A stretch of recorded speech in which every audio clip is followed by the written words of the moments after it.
The Burnout series hasn't seen much love recently. The last game to be released was a remaster of Burnout Paradise, and before that was Burnout Crash, which was a top-down spin-off. Fortunately for series fans looking for more, now have Dangerous Driving. Produced by Three Fields Entertainment and comprised of developers from Criterion Games, the original developers of Burnout, Dangerous Driving is fully intended as a spiritual successor, and the key to success here are takedowns. Races aren't just a case of finishing first, but more about how you finish. As the title suggests, the more dangerously you drive, the faster you go. In the developer's own words, it's also about all-out aggression, instant retaliation, and sweet, sweet revenge. Harkening back to the more arcade style of racing, Dangerous Driving isn't concerned with realism. Your car turns on a dime, favouring quick turns and absurd speeds while you smash into oncoming traffic. Despite being something of a budget title, it uses a few clever tricks to mask that fact. No, the visuals can't compare to some of the AAA realistic races out at the moment, but with a wider camera angle, lower perspective, motion blur combined with certain effects, you get a real sense of speed.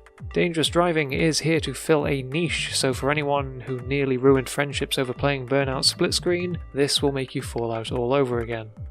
So, Bendy and the Ink Machine is getting a physical release, and the second I mention that name, I imagine that one half of you is thinking, what the hell is that? And the other half is thinking, oh no. Bendy and the Ink Machine is a game with one of those fan bases, but if, like me, you're able to enjoy Inky without looking too much into the fandom, what you find is an interesting, albeit derivative little horror game with a great aesthetic and an intriguing yet disturbing premise. You play as Henry, a retired animator from the 1930s who returns to his old animation studio to find that the cartoon characters have been brought back to life by the titular Ink Machine. And by evoking the style of Disney around the 20s and 30s, the atmosphere in Bendy is a strange one. The black eyes and wide smiles of these cartoon characters become incredibly sinister when placed in a different context. I won't say too much because the experience is a bizarre one and it's better to go in blind, but expect to be more disturbed than you might expect.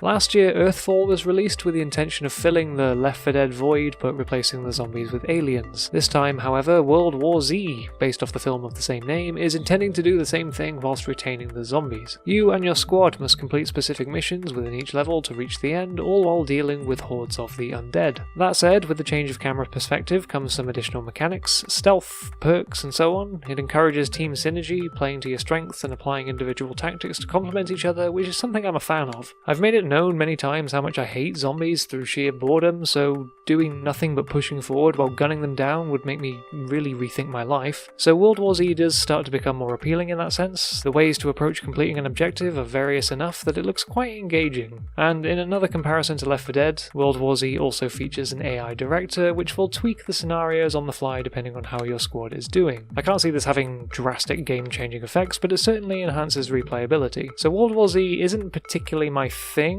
but I know that many people are itching for more Left 4 Dead, and I hope for their sake that this gives them what they want. CeX.